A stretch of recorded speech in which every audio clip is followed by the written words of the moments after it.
Hello there, amazing viewers and subscribers, and welcome to a brand new amazing Doctor Who season review for today. So this review is of course on another modern Doctor Who series. So far in my review series, I have done my review on series 5, which was my first review on this series.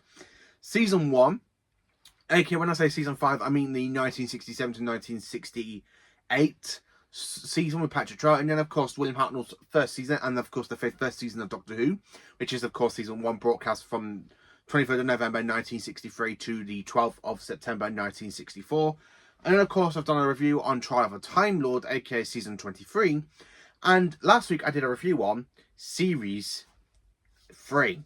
So now it's time for me to look into another modern Doctor Who series. So I do kind of want to mix it between modern and classic. So instead of me literally talking about a classic season every week, I kind of want to try and spice it up a bit and talk about a classic and then a modern, then a classic, then a modern. So let's talk about Peter Capaldi's very first series as the 8th Doctor.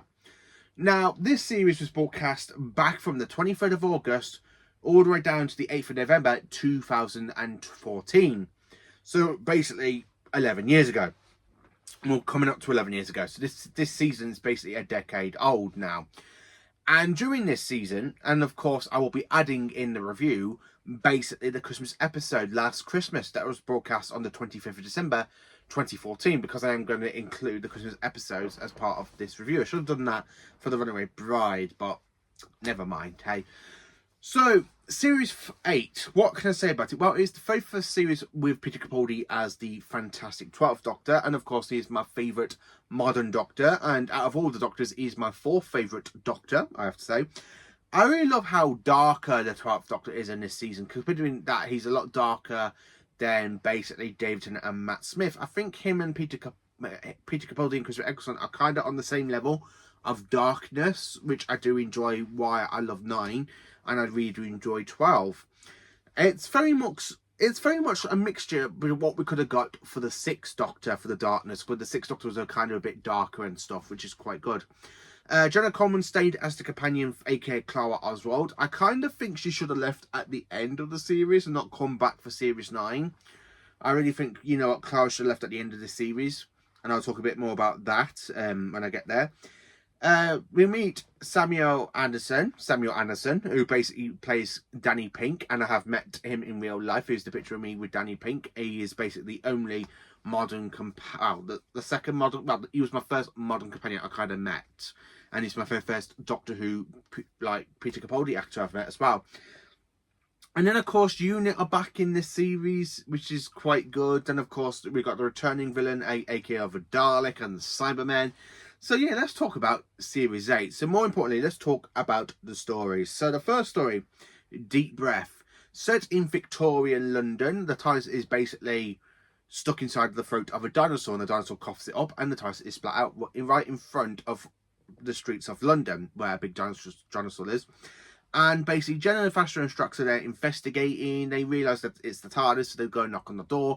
And the 12th Doctor pops out and goes, "Shush! I'm about to be eaten by a big giant dinosaur, but I think I managed to give it the slip." And he goes, I like how he's there talking. He goes, "Oh, you remember me? Not me, the bossy one. Oh, it might be Clara. No, it might not be Clara." You know, it's actually quite a good scene, and I did enjoy that. The plot itself of Deep Breath is great. It is my second favourite modern post-regeneration story, because the Doctor, instead of it like being the Doctor like spending a lot of time in bed, he gets straight into the action. He spends like a scene or two in bed and then gets straight into the action while he's there still trying to heal and basically have his brains connect, and he's there thinking about why somebody will burn a dinosaur. And then of course he recognizes the androids, aka the clockwise androids, from the Girl in the Fireplace, which is a sister ship to the Madame de Pompadour. And as we do later on find in the episode, the Panosta Gang is one of the best things about this story. But the one thing about it, Peter Capaldi gives us some great moments as the 12th Doctor, where he says that sometimes I miss Amy. Who? Never mind. And I like how basically Clara says to him, "Oh, you should make the Sonic basically voice activated." Oh my god, it is voice activated, isn't it? I like Peter Capaldi's face when he just literally goes like that. Again, the episode itself, it's absolutely great. And following from basically the time of the Doctor, the TARDIS is basically brand new. You get a whole new set. basically, it's the most, well, when I say it's a new set, I mean you get a whole new colour lighting, you get basically chalkboards and stuff, and you see the Doctor basically sitting down on a chair, and you kind of see him talking. He goes, "I'm the Doctor, I'm over 2,000 years old. Clara, I never said I was your boyfriend." I like the fact this is the start where we see no relationships going on between 12 and a companion. A bit like, mainly with the modern series, the companion kind of falls in love with the Doctor and all that, and blah, too much lovey-dovey stuff. Capaldi's Doctor feels like, yeah, you know what, they're going to get rid of the whole romance stuff. Brilliant. I never really attached to the romance stuff. I hate Ten and Rose. It really bugs the crap out of me. So the fact this is the first modern Doctor to have none of that romance stuff, which is absolutely brilliant. And I kind of wish they kind of stick with that. No romance stuff whatsoever for the Doctor. I don't want the Doctor to have a romance relationship, because it felt so much like classic Who Capaldi's Doctor did. The second episode is Into a Dalek, and Into a Dalek is another good episode. I actually do quite enjoy the storytelling of Into a Dalek. I love the fact that we have a Dalek going good, but it's just absorbed radiation. I like how the Doctor is basically shrunken into a minuscule and basically gets put into the Dalek's eye stalk, and he's there basically fighting against Dalek bots, and he comes across the Dalek, aka Rusty, and Rusty does exterminate the Daleks attacking basically the space station. It's another great story because, again, it shows the Doctor's hatred for the Daleks a lot more, where the Doctor is there trying to think, oh, you know what, I'm not like a Dalek, and basically he's kind of like a Dalek because his hatred for the Daleks is something that's been there for so long, mainly I would say round about classic Who, because of the Doctor losing like Tegan at the end of the story of Resurrection of Daleks. I kind of think, you know, that's when the hatred for the Daleks kind of kicked in. Or mainly you could say a bit earlier than Hartnell's era, with basically Susan's departure and Ian and Barbara's.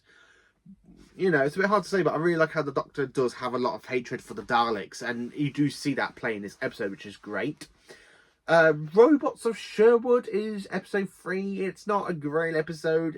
I like the robots. The robots are quite a good design. I like the fact how we are in Sherwood Forest, aka Nottingham. I would love to go and see the film locations for this one, because the film site makes it look so good. I like the water scene when the Doctor's there having a sword fight with Robin Hood, where Robin Hood's there with a sword and he's there, and this is my spoon. I do enjoy that. That's absolutely funny. I love the fact when the Doctor goes, oh, I've had enough of this, and he literally points to Sonic at the fantastic dartboard, well, the aim board, and he literally shoots the arrow, and the Doctor just goes and blows up with a sonic screwdriver. And I love the bickering between the Doctor and Robin Hood. It really just makes me love it. I am against bantering. I absolutely love this story. The actual actor that played the sheriff, I actually thought he was the Master when I first watched this episode, because it's like, he gave me like Anthony Ainley vibes. There's something about his face and the beard, and it's just like, that's Anthony Ainley. I really think that was like Anthony Ainley. It could have been a return of the Master, but you know what? I felt like it gave me like Master vibes, and like I actually did genuinely thought he looked so much like Anthony Ainley. So I thought basically if Moffat recast Anthony Ainley as Master, but luckily he didn't. It's a brand new version, but I actually did thought it was the Master at this point when the story was airing back in 2014. The next story after that is, of course, Listen. It is a fantastic, creepy story. I love how it plays of another dimension sort of thing going on, where the Doctor's there talking to himself, he's there, and you've got the chalkboard saying listen, and you kind of got Clara hiding underneath the bed of the Doctor as a child, which is a bit iffy, but you know what, we do see the Doctor as a child on Gallifrey, which is something that I'm like, yeah, you know what, I'm gonna let it slide. The story itself is good. I do like Samuel Anderson playing Colonel Pink, basically Danny Pink's ancestor after Danny Pink died, something like, or Danny Pink is his ancestor. It's very timey-wimey when I'm trying to put it into words. So Listen's actually quite good. Time Harvest is a little bit boring to me. It's like really boring. It's like them trying to do a Fast and Furious sort of thing, where they're trying to rob the money from the vault. Where this episode, it's like, oh yeah, it's just to save an alien creature. It's because the woman from the future wronged the Doctor, you know, blah. Very timey-wimey and stuff. It's just, I like the return of the Memory Worm, because the Memory Worm did make an appearance in its very first appearance, basically in The Snowman. So I do quite like to see that the fact it is basically the return of the memory worm, which is actually quite good. But the rest of the episode, it's very blur. And that's the one thing I have to say about it. It is very, very blur. And I know some people go, but it's a good episode. It's blur. And that's what I have to say about it. It's very blur. The next episode is, of course, The Caretaker. And I actually do quite enjoy The Caretaker. It's got some good moments in it. Like the Doctor showing his hatred for Danny Pink, which is a little bit funny. And I did find it a little bit hilarious when the Doctor and Danny Pink were there arguing, and Clara's there trying to explain to basically Danny, and he goes, "He's your space granddad." Oh, how am I her granddad? We look exactly the same age. No, right, Clara, I'm going to basically erase his memory. I love the episode. I really love Caretaker. I love the kids. The actual one that plays Courtney does make me laugh, where the Doctor tells her to go, "Get lost." Like that. I really like the 12th Doctor. He's very like, 3 days of putting up with these stupid humans. Really makes me laugh. I really love Peter Capaldi in this episode. It really makes me laugh. The actual robot, the Scatterbox, not Scatterbox, the Skybox, something like that. I really like the robot design. It's very, very good. I really do enjoy the story. Now, the whole point of Series 8 is basically going through the whole plot of the outer land, not outer land. You know where people want to go when they die, like heaven and stuff. So it really does play with that, and basically, it's a good episode, really is. Kill the Moon. Rubbish. It is not a great episode. It ruins many Doctor Who classic stories like the Moon Base, because the moon is an egg.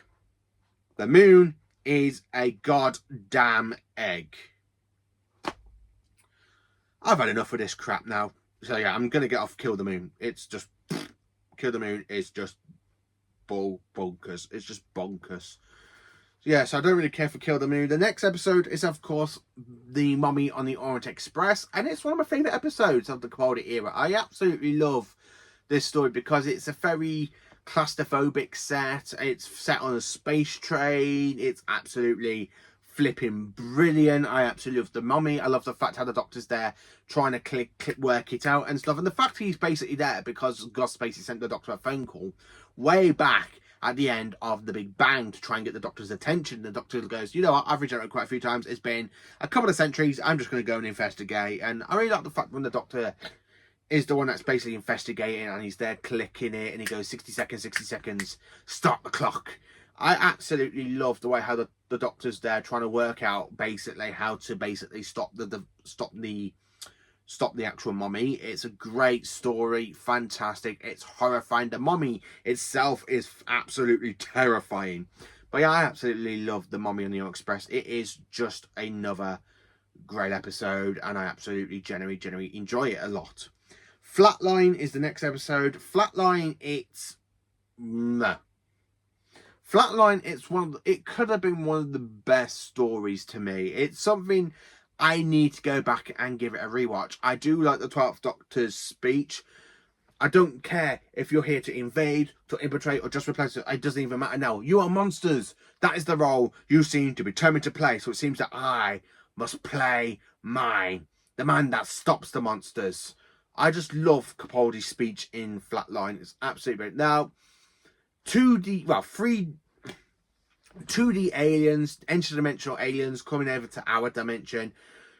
It's strange how it's set on Earth to me. I think if you're going to have any sort of interdimensional aliens come over, it wouldn't be on Earth. I think it'd be probably another alien planet and stuff, not Earth. I think the setting should have been a little bit different. I personally do think the setting should have been a little bit different. Instead of it being like modern day Earth, I think it should have been a different alien planet, personally. It still would have worked out the same, but instead of having a bunch of humans running around at basically an underground train thing, underground train line, I think an alien planet would have just been a lot better and have them running through corridors of these alien planets and stuff. And you got the 2D aliens kind of following them and basically Clara checking them and giving back the TARDIS its power because they are draining the TARDIS dimensions of the TARDIS. But yeah, the episode is quite good. It's got, again, I think I would have preferred it if it was set on an alien planet instead of modern day Earth, but what can I do? I'm not the writer of it. If I was the writer, I'd probably set it on a different alien planet, because I really want Doctor Who to have more alien planets than just typical modern day Earth. And that's the one thing I have to say about it. The next episode, it's also another bad episode, and it is the Forest of the Night, or should some people say, Forest of the Shite. Forest of the Night, it is not a great episode. It's one where I'm like, do I really have to rewatch it? But yeah, you are rewatching Peter Capaldi's first season. This is so boring. No, I can't go through it. Excuse me. Excuse me, sorry. Yeah, it's like, that's how bored I am of basically talking to Forest of the Night. It makes me yawn every single time I watch it. You have fell asleep for it twice. And then I wake up basically when we get to Dark Water and Death in Heaven. But yeah, the episode itself, it's just boring. Nothing goes on. You kind of got this little girl, Maeve, going, like that. The best thing about the story, I like Capaldi's with the children. Oi, don't you touch elephant, alright? I absolutely love Capaldi in this episode. I love when Capaldi's doctors with children, and you just see how angry the Doctor is. I'm a Time Lord, not a childminder. I just absolutely love it. It's really great. The two-parter. I'm going to separate the two-parter, because the first part is really, really good. The build-up is absolutely good. The second part falls flat on its face. So the build-up basically to part one is where Clara is there grieving. That's it. She's grieving, not graving. She's grieving over the loss of Danny Pink, because he basically got killed while she was on the phone to him. And basically she wants the Doctor's help to try and change it. The Doctor knows he can't change it, but she doesn't believe him. The Doctor creates this dream state and basically makes her think, oh, you go on, throw the key in. Go and throw the key into the lava. Clara, look at your hand. And like that. And I was like, yep. I really like how the Doctor is seeing how far. Again, it really calls back to like the 7th Doctor, because when the 7th Doctor manipulated Ace in the Curse of Fenric, this is basically the 12th Doctor manipulating Clara just to see how far she will go. And that is very much like a Doctor moment. I'm going to push you to see how far you're just going to go. And that's it. Just see how far you go. So yeah, I really do enjoy the first part.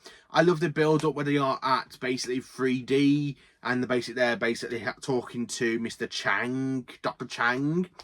I like when the Doctor first encounters Missy, and basically he thinks that she's a robot instead of basically who technically she reveals to be towards the end of the episode. I love the fact when the Cybermen do reveal, and you kind of got the water tanks and you see the bones, and then you just like, oh, something's going wrong here. The bones are moving. It's going to be like another, basically, the wedding of River Song, really, when you kind of had the water tanks and you got the silence underneath there. And basically more like when you kind of got the skeletons moving when they are basically in the Head of Monk's chamber. I thought it was another one of them at the beginning, but now I know it's basically a Cyberman basically been converted from the dead. And the fact when the Doctor realises this and basically they're talking and he's asking Missy, who are you? You know who I am. I'm Missy. Wow, I couldn't keep calling myself the Master, now could I? I just love Capaldi's pullback and the way he's there horrified that basically the Master's returned. I absolutely do enjoy the episode. It's really great. Then you get to Death in Heaven, and the plot is bonkers, because the whole plot with Missy and the Cybermen is just the fact to give the Doctor an army. He wants to prove that he doesn't want an army, and she's like, yes, you do. You've always wanted one. Go and get the good guys back.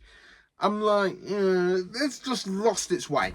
I honestly feel like Death in Heaven really loses its way halfway through the episode, because the build-up where Dark Water is, and then when you get to Death in Heaven, the first part of it is like, yeah, this is actually pretty good. It's flying Cybermen, attacking unit, the President's plane, the Doctor's President of Earth, and then basically get to the whole situation. Oh, this is an army for you, Doctor. It's just like, okay.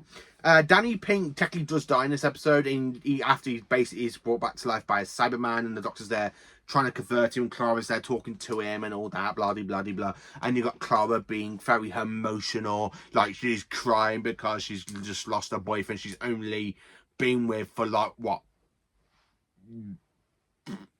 11 episodes? And half of them, it's just, why are you crying for? It's just something that we like, oh no, okay. I just don't care for that. I really don't care for, like, lovey-dovey stuff between the Doctor, but when you kind of got a boyfriend, and basically he hates the Doctor, he doesn't like the Doctor because he thinks the Doctor is not good for Clara, and the Doctor's there like, he's not good for you. And the fact, basically, they see eye to eye in his story, and the fact with him becoming a Cyberman, and the Doctor basically uses a sonic, and basically he is activated into the cyber web and all that. Missy's permanent death, well, the trickster, making you think, oh yeah, Missy's dead, but she's actually not. But the fact she uses a teleport. Why is Missy using a time vortex manipulator when she is a Time Lord and she has her own TARDIS somewhere? Makes no sense to me. Why would she have a time vortex manipulator if she has a TARDIS? Bonkers. Again, it just makes no sense to me. Like, wouldn't she literally just back into a tombstone, make the TARDIS, have the TARDIS to stay in the graveyard as a tombstone, and she could literally just walk up to it and go, see ya, and literally go to the side of it, and you could have gone and have the whole demonetization circuit sound. Yeah, it's just bonkers. It really is bonkers. Why the hell would the Master have a time vortex manipulator? Makes no sense to me whatsoever. Then, of course, you got the hearty goodbye where basically the Doctor types in the coordinates to Gallifrey and basically finds that Gallifrey's not there. And you have that fantastic moment with him smashing the TARDIS console. Again, very, very good. It's a good moment. But the episode itself, it really just let down what part one was building up to it. And I have to say that. And then Last Christmas. Is it a good Christmas episode? Not one that I will rewatch quite often, and I have to be in the mood to go, I'm going to watch this episode. Oh yeah, I forgot how bad it was. The dream crabs are a very good design, and it gives you very contrast to like Alien. You have a horror film called Alien. That is very offensive. No wonder you lot get invaded. Nick Frost as Santa. Nick Frost. Anyway, you know who I'm on about. As Father Christmas, aka Santa, he makes me laugh. He is quite good in the role. I wish we could have had Simon Pegg in the episode because them two are a very good duo as actors. But Nick Frost as basically Santa makes me laugh a little bit. It does make me laugh. I find it pretty cool, really, that they got a big actor to come in and do this story. I really wanted the story to be a lot better than it was, but the episode itself, pretty cool. I wish the woman who played Shona would have become a proper companion. I really wish Clara would have just died at the end of this episode and not the Doctor going back to her when she was young. I really wanted her to die. Like, oh yeah, that's Clara's storyline over. The Doctor went back to her when she's old and she's dead. Time for a new companion. But now Clara comes back as young, and then of course we have her for a whole new series, the Doctor Who. Can we not just have a new companion, please? And that's what I have to say about him. Yeah, so Series 8, is it a good series? It's average. To me, there are basically some good episodes. There are some really great episodes. There are two masterpiece episodes, which is called Deep Breath and basically Dark Water. I do class Dark Water as a masterpiece, but the second part really does let it down a little bit. The story itself about the whole season, fantastic. I like Peter Capaldi. He's absolutely brilliant. Again, I kind of want Jenna Coleman to leave at the end of the series. Even though when I'm rewatching it, I'm like, oh yeah, it's Clara's last season. Oh no, wait, I've got another series of Clara. She's very irksome with Capaldi. I prefer Clara and Matt Smith's Doctor with the 11th Doctor more than Peter Capaldi's Doctor. But yeah, Series 12, it is a really good season because, again, it really reminds me so much of the classic Doctors Peter Capaldi does. It reminds me in the season like the darker side of William Hartnell's Doctor that we see in The Unearthly Child and a bit of Colin Baker. You do see a little bit of the manipulation that he does with Clara in the TARDIS at the beginning of Dark Water. A bit like the 7th Doctor and Ace in the Curse of Fenric. So I did kind of get vibes to that one. His dress sense really gives me like John Pertwee vibes. Really, really great Third Doctor vibes, to be honest with you. I do enjoy Unit. are good in the episode. They're not wasted. They're just there basically trying to work out what's going on with the Cybermen. And basically, I love the fact Kate Stewart brings an old Cyberman's head from the invasion to them and basically throw it on the ground. You left this on one of your other battles, on one of your other invasions. I do quite enjoy the story. Series 8, how do I rate it? Well, I can't give it a 10 out of 10 because it has got some bad episodes.